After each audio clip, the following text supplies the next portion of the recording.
Hello students, I am back with a new video और मेरा नाम है जतिन चोपड़ा। मैं लेता हूं क्लासेस अकाउंटेंसी की और आज की क्लास के अंदर हम एक बहुत ही इंपॉर्टेंट चैप्टर स्टार्ट करने वाले हैं जो है valuation of goodwill.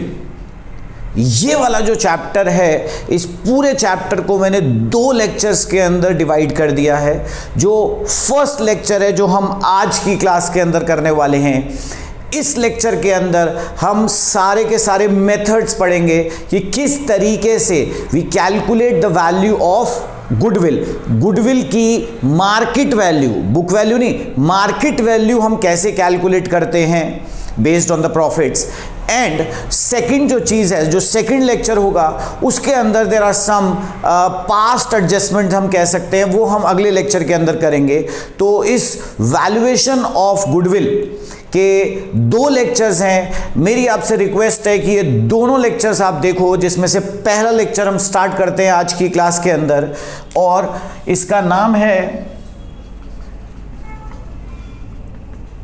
Valuation of goodwill. ये है हमारे चैप्टर का नाम। अब इस चैप्टर के अंदर हम क्या करने वाले हैं? इस चैप्टर के अंदर हम गुडविल की वैल्यू कैलकुलेट करने वाले हैं, तभी तो नाम है चैप्टर वैल्यूएशन ऑफ गुडविल। कैसे कैलकुलेट करने वाले हैं और ये गुडविल क्या होती है, पहले उसको भी हम समझते हैं। सबसे पहली चीज तो every firm, every company has a goodwill in the market. Market में उसकी एक गुडविल की वैल्यू होती है, जिस गुडविल की वैल्यू को हमने क्या करना है इस चैप्टर में कैलकुलेट करना है। और ऑब्वियस सी बात है कि अगर हम अकाउंट्स पढ़ रहे हैं तो the value of goodwill is based on profits. जिस फर्म का जितना ज्यादा प्रॉफिट होगा उस फर्म की उतनी ज्यादा गुडविल होगी। As simple as this. That means in accountancy, the value of the goodwill is directly related, directly linked with, directly proportional with the level of the profit of the firm. If the firm earns more profit, it will have more goodwill, and if the firm earns less profit, obviously it will have less goodwill. अब goodwill calculate करने के लिए, और हमेशा हमें याद रखना, ये जो हम गुडविल यहाँ कैलकुलेट कर रहे हैं, ये गुडविल हम कैलकुलेट कर रहे हैं मार्केट वैल्यू ऑफ गुडविल। क्या कैलकुलेट कर रहे हैं? Market value of goodwill. इस वैल्यू से जो हम यहां कैलकुलेट करने वाले हैं, इस वैल्यू से बुक वैल्यू का कोई भी मतलब नहीं है। बुक्स के अंदर जो गुडविल होती है that is separate, we are not going to discuss that. इस चैप्टर के अंदर we are going to discuss with the market value of the goodwill, that is why it is calculated.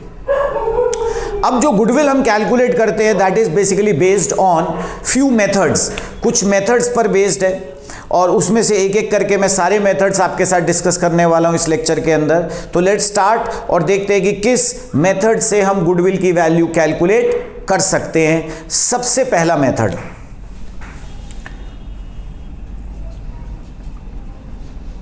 Methods for calculation of goodwill. Methods for calculation of goodwill, जिसमें से first method जो हम आज सबसे पहले करेंगे, इसका नाम है एवरेज प्रॉफिट मेथड। सबसे पहला मेथड, और इसके अंदर the value of goodwill is based on average profit. तो हमारा फॉर्मूला बड़ा आसान सा हो गया, average profit into number of years purchase.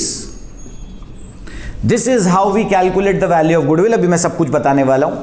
तो the value of goodwill is, कितनी होती है value of goodwill? The value of goodwill is average profit into number of years purchase. अब सबसे पहले देखते हैं ये एवरेज क्या है। एवरेज का मतलब होता है एवरेज, मीन। तो हमें क्या करना है कि if the goodwill is based on 3 years profits, 3 साल के प्रॉफिट्स पर बेस्ड है, तो हमें 3 साल का एवरेज निकालना है। 3 साल के प्रॉफिट्स को प्लस करेंगे, डिवाइडेड बाय 3। 4 साल के प्रॉफिट्स पर बेस्ड है तो हम 4 साल का प्रॉफिट प्लस करेंगे, डिवाइड बाय 4। 5 साल के प्रॉफिट्स पर बेस्ड है तो 5 साल का प्रॉफिट प्लस करेंगे डिवाइडेड बाय 5, और ऑब्वियसली लॉस है तो माइनस कर देंगे। तो एवरेज प्रॉफिट का फॉर्मूला तो बहुत आसान हो गया हमारे लिए, और फॉर्मूला है this is total profit divided by number of years. Sure, बड़ा ही आसान सा है। अभी मैं इसका प्रैक्टिकल भी एक आपको कराने वाला हूं। नंबर ऑफ ईयर्स परचेज, अब ये चीज बहुत इंपॉर्टेंट है। This is number of years purchase. Number of years purchase क्या होता है? Number of years purchase is so many years, is the number of years जितने साल हम गुडविल का बेनिफिट डिराइव कर सकते हैं। कि अगर हम किसी थर्ड पर्सन से गुडविल को खरीदें तो उसकी गुडविल खरीदने पर हम उसकी गुडविल कितने साल तक कैश कर सकते हैं, कितने साल तक उसको हम बेनिफिट डिराइव कर सकते हैं, that is basically known as number of years purchase. तो number of years purchase are years for which the benefit of goodwill is derived, the benefit of goodwill is derived after change of ownership, after the change of ownership. मतलब अगर goodwill की ownership change हो जाती है, हम goodwill किसी से खरीद लेते हैं, तो कितने साल तक हम गुडविल का बेनिफिट डिराइव कर सकते हैं, that is basically known as number of years purchase. बड़ा आसान सा है। अब इसी के ऊपर देखो एक आप क्वेश्चन भी मैं आपको करा रहा हूं, यहां देखना मेरे साथ question number 1।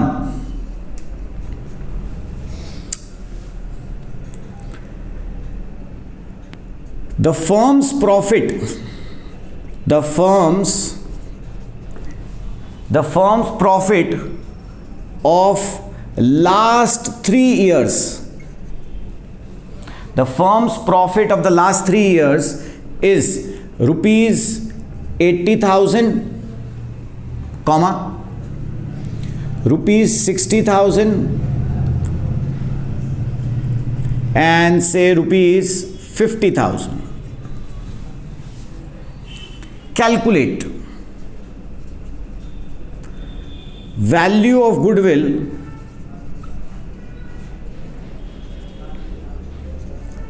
on the basis of 3 years purchase. Solution. तो एक पार्टनरशिप फर्म के पिछले 3 साल के जो प्रॉफिट्स हैं, they are 80,000, 60,000 and 50,000, and we have to calculate the value of the goodwill on the basis of 3 years purchase. 3 years purchase, इसका मतलब नंबर ऑफ ईयर्स परचेज जो है वो कितना है? 3 है। तो हम देखते हैं अब कैसे निकालेंगे। सबसे पहले तो let us calculate as average profit, और एवरेज तो हो गया कितना? 80,000, 60,000, 50,000 डिवाइडेड बाय 3। तो इसको कैलकुलेट करते हैं। 80,000, 60, 50 डिवाइडेड बाय 3, दिस इज 63333। और फिर गुडविल का फॉर्मूला हमारा बड़ा आसान सा है, और उसका फॉर्मूला है हमारा average profit into number of years purchase. तो ये हो गया 63333 into 3, number of years purchase is 3, इसको मैंने 3 से मल्टीप्लाई कर दिया, तो ये आपका आंसर आ गया 1,90,000 अप्रॉक्सीमेटली, राउंड ऑफ मैंने करके। तो 1,90,000 is the value of goodwill. ये है हमारा first method to calculate the value of goodwill. Sure, बड़ा ही आसान सा है। अब हम आते हैं अपने सेकंड मेथड पर, जिसका नाम है वेटेड एवरेज मेथड। श्योर, तो ये हम आ जाते हैं हम अपने सेकंड मेथड पर। मैं इसको रब कर देता हूं। सेकंड मेथड का नाम है weighted average method.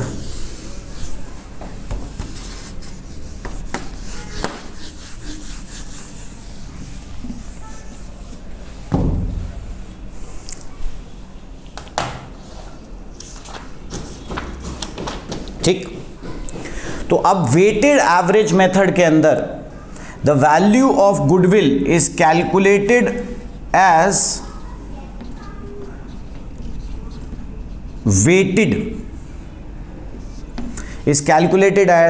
Weighted average profit into number of years purchase. बस आगे वेटेड लगना है। अब ये वेटेड क्या होता है वो भी मैं आपको बताने वाला हूं अभी। Weighted average profit into number of years purchase, मतलब इस बार जो गुडविल है that is calculated on the basis of weights assign. Weights assign, अब ये वेट्स क्या होते हैं? वेट्स क्या होते हैं? वेट्स होते हैं relative importance of an item. Weights होते हैं, आप लिख सकते हैं, वेट्स होते हैं relative importance of an item. जब आप किसी भी आइटम को, किसी भी चीज को जब आप ज्यादा प्रेफरेंस देते हो, ज्यादा प्रायोरिटीज देते हो, तो आप उसको ज्यादा वेट्स असाइन करते हो। और किसी को अगर आप लेस प्रायोरिटीज देते हो, लेस प्रेफरेंसेस देते हो, लेस इंपॉर्टेंस देते हो, तो आप उनको लेस वेट्स देते हो। तो weights basically means the priorities we have given to a profit. तो फॉर्मूला है weighted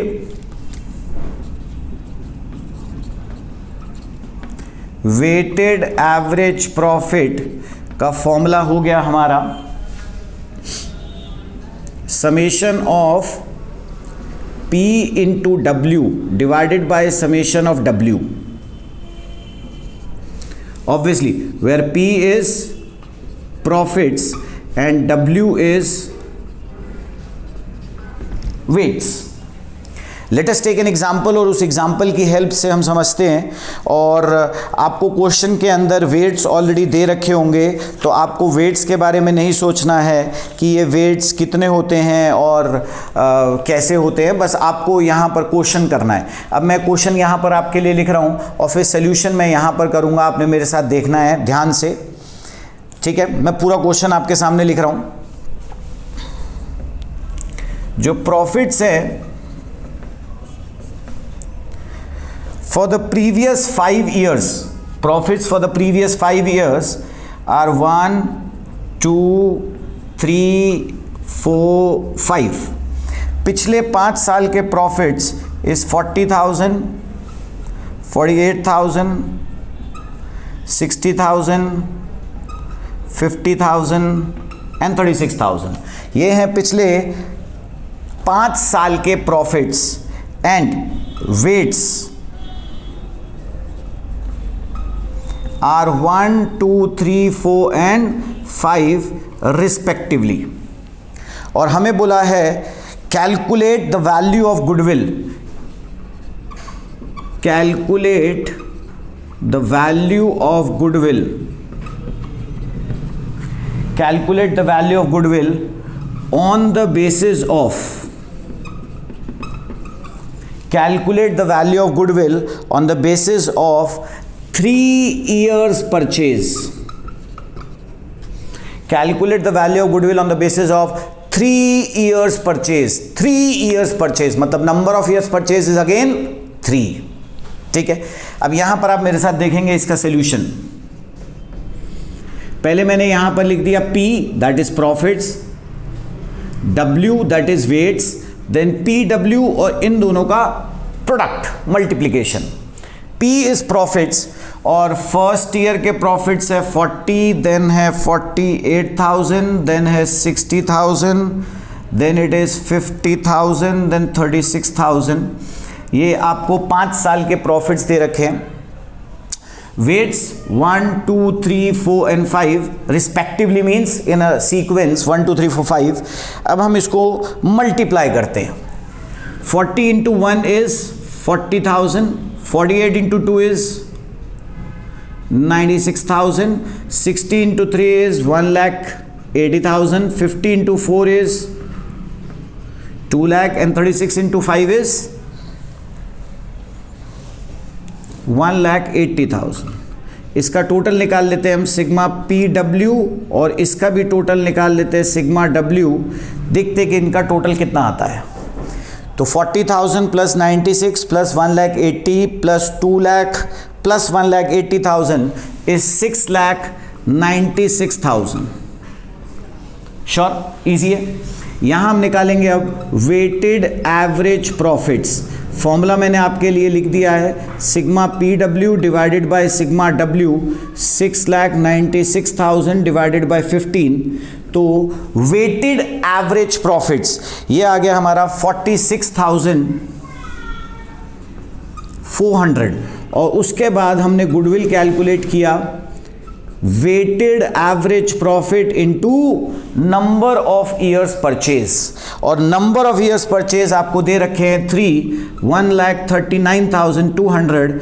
this is how we calculate the value of goodwill as per कौन सा मेथड, वेटेड एवरेज मेथड। तो ये है हमारे दो मेथड्स जिसकी हेल्प से हमने कैलकुलेट किया। बेसिकली मैंने इसको दो बना दिया, वैसे है ये एक ही। One was simple average method and the second is weighted average method। हाँ, मैंने दोनों को अलग अलग नाम देके दो अलग अलग बना दिए। ये थे हमारे दो मेथड्स। अब हम करने वाले हैं हम अपना थर्ड मेथड। तो अब हमारा आ गया थर्ड मेथड जिसका नाम है सुपर प्रॉफिट मेथड। और इस मेथड के अंदर we calculate the value of goodwill on the basis of super profits. Super, अब इसका मतलब भी समझते हैं। सर ये सुपर प्रॉफिट्स का मतलब क्या होता है? श्योर, ध्यान से सुनना आप मेरे साथ। सुपर का मतलब होता है एक्स्ट्रा। एक्स्ट्रा, तो super profit means the profit extra earned over our competitors. कि अगर दो दुकान वाले सेम लोकेशन पर हैं, सेम कैपिटल इन्वेस्टमेंट है, सब कुछ सेम है, मगर फिर भी ये वाला जो है वो ज़्यादा पैसे कमा रहा है और ये वाला उसके कंपैरिजन कम पैसे कमा रहा है, तो obviously he is earning some extra profit which is known as super profit. Obviously इसकी गुडविल ज़्यादा होगी।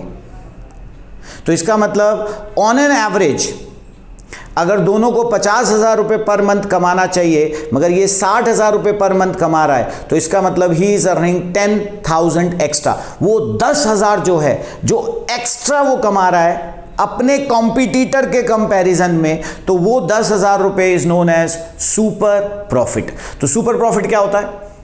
Super profit is an extra profit which a firm earns over and above its competitors.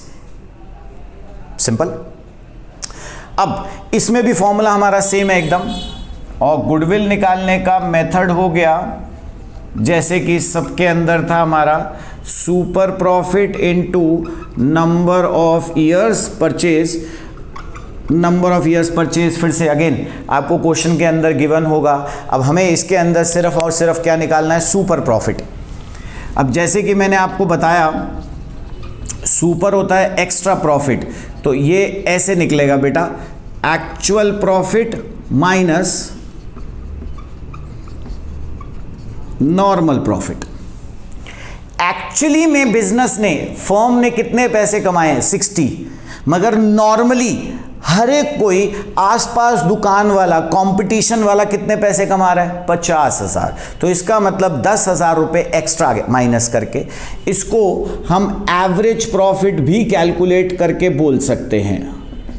तो this is known as actual profit और average profit. अब आगे पढ़ते हैं। Average या एक्चुअल प्रॉफिट या तो क्वेश्चन में दिया होगा या फिर एवरेज कैसे निकालना है वो हमने पिछले दो मेथड्स में पढ़ लिया है। अब बारी आती है कि सर ये नॉर्मल प्रॉफिट क्या है? नॉर्मल मतलब वो प्रॉफिट जो हर एक कोई कमा रहा है बेस्ड ऑन, याद रखना, it is based on the capital investment. भाई ज़्यादा पैसे अगर इन्वेस्ट करोगे तो ज़्यादा प्रॉफिट होगा, कम पैसे इन्वेस्ट करोगे तो कम प्रॉफिट होगा। ये एक बेसिक टेंडेंसी है।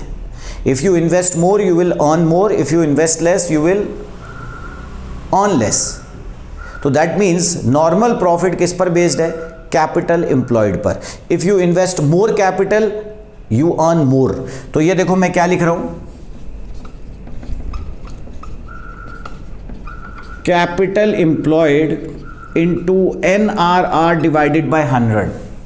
हाँ जी, ये NRR क्या होता है? This is normal rate of return.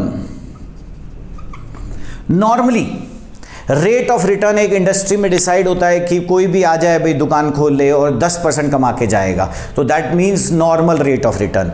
तो कैपिटल इन्वेस्ट जितनी भी उसने करी है उसका normal rate of return into 100। मगर जो मेन काम आता है वो आता है अब हमारा how to calculate capital employed. और कैपिटल एम्प्लॉयड हम दो तरीके से कैलकुलेट करते हैं, दो मेथड्स हैं। एक बैलेंस शीट की लायबिलिटी साइड से कैलकुलेट करोगे तो अलग है, और एक एसेट साइड से कैलकुलेट करोगे तो अलग है। तो मैं दोनों साइड से आपको बता देता हूं। सबसे पहले आता है कैपिटल एम्प्लॉयड। कैपिटल वर्ड देखो मेरा क्या है, पहला मेथड मैंने क्या बोला, कैपिटल, ठीक है। तो कैपिटल मैं सिंपल कैपिटल लिख देता हूं। हाँ, इसके साथ रिजर्व्स भी जोड़ने हैं, तो कैपिटल के साथ जितने भी रिजर्व्स हैं, प्रॉफिट एंड लॉस है, इसको भी हम ऐड ऑन कर देंगे। मगर इसके अंदर से एक सेकेंड, इसके अंदर से कैपिटल और रिजर्व्स तो हमने जोड़ दिए, मगर इसके अंदर से हम दो चीज़ें निकाल देंगे, एक फिक्टिशियस एसेट्स और एक नॉन ट्रेड इन्वेस्टमेंट्स। अगर ये किसी भी क्वेश्चन में हुए तो, वैसे नॉर्मली होते नहीं है। और दूसरा तरीका कैपिटल निकालने का भी बहुत आसान है, assets minus liabilities, very easy. Assets minus external liabilities. तो ये हैं हमारे दो फॉर्मूले, capital, assets minus liabilities.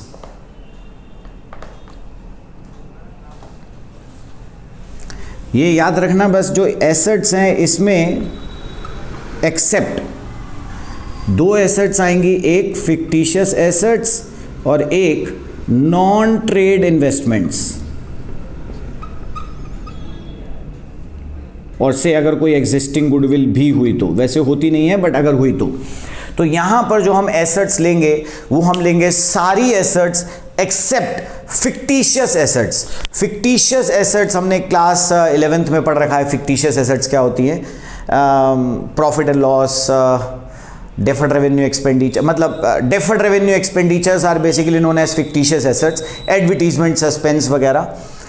Non trade investments, वो इन्वेस्टमेंट्स जो हमने ट्रेड करने के लिए नहीं रख रखी, इन्वेस्टमेंट्स हैं, खरीद ली और 10 साल के लिए हम उसे छोड़ देंगे। और तीसरा, अगर कोई बुक वैल्यू ऑफ गुडविल भी है तो उसको भी इग्नोर करना है। ऑब्वियसली गुडविल कैलकुलेट करते वक्त गुडविल तो हम नहीं ले सकते, श्योर।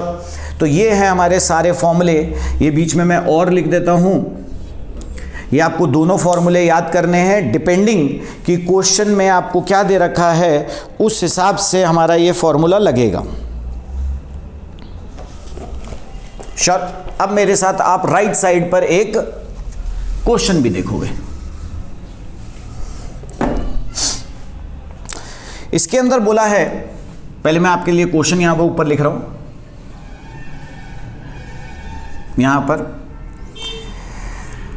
जो प्रॉफिट्स हैं वो 3 साल के आपको दे रखे हैं, 1 year, 2 year and 3 year.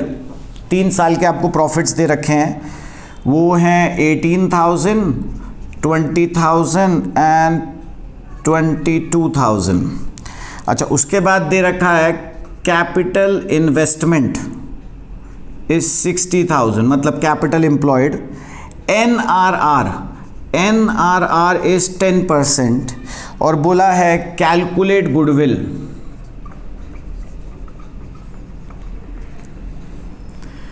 On the basis of 3 years purchase. पूरा क्वेश्चन मैंने आपके सामने लिख दिया है, कुछ भी बुक में देखने की जरूरत नहीं है, सिंपल सा एकदम क्वेश्चन है, वो करेंगे। तो फॉर्मूले मैंने सारे लेफ्ट साइड पर लिख दिए, क्वेश्चन मैंने राइट साइड पर लिख दिया। और अब ये देखते हैं कि किस तरीके से ये दोनों के दोनों करने वाले हैं, श्योर। सबसे पहले तो let us calculate average profit, जिसको हम एक्चुअल प्रॉफिट भी बोलते हैं। 18,000 प्लस 20,000 प्लस 22,000 डिवाइडेड बाय 3, ये आ जाएगा 20,000। फिर उसके बाद हम निकालेंगे नॉर्मल प्रॉफिट। नॉर्मल प्रॉफिट होता है capital employed into NRR upon 100. Capital employed is how much? 60,000. उसका 10% अगर मैं निकालूं 10 अपॉन 100 तो यह आता है 6,000. मतलब ऑन एन एवरेज 6,000 रुपये इस फर्म को कमाना चाहिए जितनी इसने कैपिटल इन्वेस्ट करी थी उसके बेसिस पर. मगर ये फर्म जो है वो ऑन एन एवरेज पिछले 3 साल में 20,000 रुपये कमा रही है. इसका मतलब ये कितने पैसे एक्स्ट्रा कमा रहे हैं? 20,000 माइनस 6,000 इज हाउ मच? 14,000. और इसी पर बेस्ड होगी हमारी गुडविल की वैल्यू. तो हम गुडविल कैलकुलेट करते हैं और गुडविल की वैल्यू होगी 14,000 इंटू 3. तो हमने लिखा super profit into number of years purchase. 14,000 into 3 is 42,000. Easy. तो टू बी वेरी क्लियर, ये जो गुडविल वाला पूरा चैप्टर है, अभी एक मेथड और बच गया है. गुडविल वाला जो पूरा चैप्टर है this is based on only formulas. मगर ये जो फॉर्मूले हैं ये रटने नहीं हैं, थोड़े से डिराइव करे हैं मैंने. ये अगर आप याद कर सकते हैं, रट सकते हैं तो वेल एंड गुड, बहुत अच्छी बात है. मगर समझ के रटेंगे तो और भी अच्छी बात है. श्योर. ये हैं हमारे 3 मेथड्स. अब हम अपना देखते हैं 4th और लास्ट मेथड जिसका नाम है कैपिटलाइजेशन मेथड. तो हम देखते हैं अब अपना 4th मेथड. और 4th मेथड मैंने आपके सामने बोर्ड पर लिख दिया है. इसका नाम है कैपिटलाइजेशन मेथड. और ये जो कैपिटलाइजेशन बेटा मेथड है, ये कैपिटलाइजेशन मेथड के 2 पार्ट्स हैं, 2 सब पार्ट्स हैं. किस तरीके से हम गुडविल कैलकुलेट कर सकते हैं, आप किसी भी तरीके से करो, दोनों से आंसर सेम आने वाला है. मैंने और लिख दिया बीच में. तो you can calculate goodwill by average profit using average profit और goodwill by using super profit. अब पहले इस मेथड पर आते हैं. इसमें लिखा है goodwill is capitalised value of business minus capital employed, also known as net assets, जो हमने पहले पढ़ लिया कैसे निकालते हैं. जिसमें कैपिटलाइज्ड वैल्यू ऑफ बिजनेस है average profit into 100 divided by NRR, normal rate of return. अब ऑन एन एवरेज इसमें हमने ये कैलकुलेट किया है कि अगर एक कंपनी का, एक फर्म का एवरेज प्रॉफिट इतना है तो उसकी कितनी कैपिटल होनी चाहिए. उल्टा थोड़ा मैकेनिज्म किया है. अगर उसका एवरेज प्रॉफिट इतना है तो उसकी कितनी कैपिटल होनी चाहिए, बट एक्चुअली में उसने कितनी कैपिटल लगाई है, और उसका डिफरेंस हमने बेसिकली मेजर किया है गुडविल. यही हम पहले देखते हैं इस एक क्वेश्चन की हेल्प से जो मैंने राइट साइड पर आपके लिए लिख दिया है. और इसी मेथड से, पहले फर्स्ट मेथड से हम ये कैलकुलेट करने वाले हैं. फर्स्ट मेथड कैलकुलेट करते हैं. A firm earned average profit of 60,000. Its assets are 7,20,000 and liabilities are 2,40,000. If NRR is 10%, calculate goodwill by capitalization method using both the methods. तो सबसे पहले हम कैपिटलाइजेशन का एवरेज प्रॉफिट लेते हैं और इसके अंदर हम निकालेंगे कैपिटलाइज्ड वैल्यू ऑफ बिजनेस. और यहां पर आप फॉर्मूला देख सकते हो, ये है average profit into 100 divided by NRR. Average profit है 60,000 इंटू 100 डिवाइडेड बाय 10, तो ये कितना आ गया? 6 लाख. मतलब based on his average profit, based on his average profit उसकी इन्वेस्टमेंट होनी चाहिए कितनी? 6 लाख. अगर वो 60,000 का प्रॉफिट कमा रहा है तो उसकी इन्वेस्टमेंट कितनी होनी चाहिए? 60,000, क्योंकि 60,000 का 10%, 6 लाख का 10% 60,000. अच्छा, अब मगर उसने कैपिटल इन्वेस्ट करी कितनी है? कैपिटल इंप्लॉयड का फॉर्मूला हो गया एसेट्स माइनस लाइबिलिटीज. ये मैंने पिछले क्वेश्चन के अंदर आपको बता दिया था, 4,80,000. एक्चुअली में उसकी कैपिटल होनी चाहिए 6 लाख, मगर है कितनी? 4,80,000. तो दैट मीन्स कि उसकी गुडविल हो गई इन दोनों का difference, capitalised value of business minus capital employed 1,20,000. ये हो गई हमारा गुडविल की value based on first method using average profit. अब मैं सेकंड मेथड यहां पर आपके लिए कर रहा हूं, यूजिंग सुपर प्रॉफिट। ठीक है, अब ये देखते हैं कि सुपर प्रॉफिट की हेल्प से हम कैसे निकालते हैं। इसके लिए सबसे पहले हमें निकालना पड़ेगा नॉर्मल प्रॉफिट, कि भी अगर उसने 4,80,000 रुपीज इन्वेस्ट करा है तो उसका 10% 48,000 रुपीज क्या होनी चाहिए, उसका नॉर्मल प्रॉफिट। मगर ही इज अर्निंग 60,000, इसका मतलब कितने पैसे वो ज़्यादा कमा रहा है, 12,000 रुपये वो ज़्यादा कमा रहा है, 12,000 रुपये वो ज़्यादा कमा रहा है। और फिर यहाँ पर मैं आ जाता हूँ, और फिर उसके बाद गुडविल की वैल्यू है, ये आप मेरे साथ फॉर्मूला देख सकते हो। गुडविल की वैल्यू कितनी है, गुडविल की वैल्यू कितनी है, super profit 12,000 into 100 divided by 10, 1,20,000। तो आप देख सकते हो यहाँ से भी 1,20,000 आ रहा है, यहाँ से भी 1,20,000 आ रहा है। आपकी चॉइस है, आप किसी भी मेथड से कर सकते हो। बेटर ये रहता है कि क्वेश्चन में आप सुपर प्रॉफिट मेथड लगाओ, बाकी क्वेश्चन जो स्पेसिफाई करेगा। तो ये हमारा चारों मेथड्स आज हमने डिस्कस कर लिए विद एग्जाम्पल्स।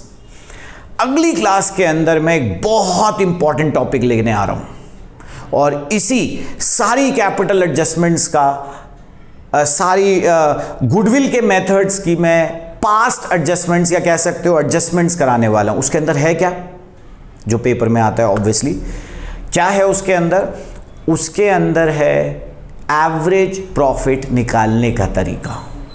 क्योंकि हमें ये तो पता चल गया कि अगर एवरेज प्रॉफिट है तो हमें गुडविल कैसे निकालनी है, मगर एवरेज प्रॉफिट कैसे निकालते हैं वो हम अगली क्लास में सीखेंगे।